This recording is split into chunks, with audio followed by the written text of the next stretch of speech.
Hi friends, నేను మీ మల్లేశ్వరి. ఈరోజు మీకు జుట్టు హెల్తీగా ఉండే ఆయిల్ని రెడీ చేసి చూపిస్తున్నాను. ఓకే, మరి ఎలా చేయాలో చూసేద్దామా? దీనికి మందార పువ్వులు కావాలి. మీకు ఎన్ని అవైలబిలిటీలో ఉంటే అన్ని తీసుకోవచ్చు. తర్వాత అలోవెరా అంటే కలబందని తీసుకొని బాగా క్లీన్ చేసుకొని ఈ విధంగా కట్ చేసుకోవాలి. నేనైతే అలోవెరా వేస్తున్నాను, మీకు వద్దనుకుంటే స్కిప్ చేసుకోవచ్చు.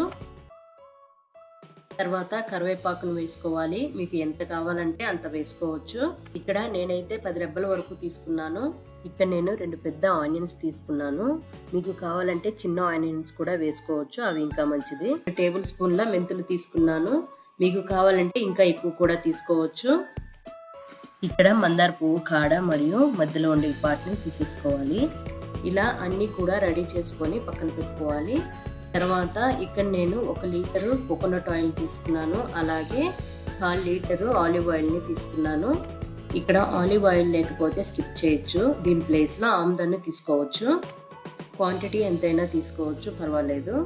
ఇలా ఆయిల్ని ఒక వెడల్పాటి గిన్నెలో తీసుకోవాలి.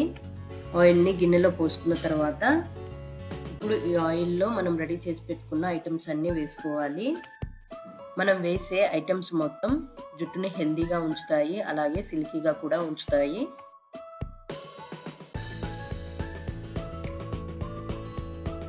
మెంతులు, ఆనియన్స్, అలోవెరా, అలాగే కరివేపాకు, అలాగే మందార పూలు కూడా వేసుకోవాలి.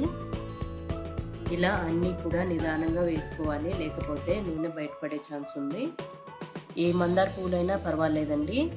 మీ దగ్గరలో ఏవి అవైలబిలిటీలో ఉంటే అవి తీసుకొని వాడుకోవచ్చు. నాకు ఇవి దొరికాయి, అందుకే నేను ఇవి వేస్తున్నాను. ఇప్పుడు గ్యాస్ ఆన్ చేసుకొని ఫ్లేమ్ని లో ఫ్లేమ్లో పెట్టుకోవాలి. ఆయిల్ని ఒకసారి మిక్స్ చేసుకోవాలి. ఇలా ఆయిల్ని మాత్రం మధ్య మధ్యలో మిక్స్ చేసుకుంటూనే ఉండాలి, ఎందుకంటే పొంగిపోయే ఛాన్స్ ఉంది. ఖచ్చితంగా ఫ్లేమ్ మాత్రం లో ఫ్లేమ్లోనే ఉంచుకోవాలి. ఇలా కలుపుకోవడం వల్ల అన్నీ కూడా ఈక్వల్గా కుక్ అవుతాయి. ఇలా ఆయిల్ని మనం రెడీ చేసుకుంటే ఆయిల్ మాత్రం న్యాచురల్గా ఉంటుంది, అలాగే హెల్తీగా కూడా ఉంటుంది. నేను ఇక్కడ కోకోనట్ ఆయిల్ కూడా మిల్లు దగ్గర నుంచే తీసుకొచ్చాను. చూసారు కదా, ఇలా ఐటమ్స్ అన్నీ ఇలా బ్రౌన్ కలర్లోకి వచ్చిన తర్వాత ఫ్లేమ్ని ఆఫ్ చేసి పెట్టుకోవాలి. ఈ ప్రాసెస్ అంతా కూడా అరగంట సేపు పడుతుంది. చూసారు కదా ఎంత బాగుందో ఆయిల్, అలాగే స్మెల్ కూడా చాలా బాగుంటుంది. ఇది చల్లారిపోయిన తర్వాత ఈ విధంగా ఫిల్టర్ చేసుకోవాలి. Please like, share, subscribe. Thank you for watching.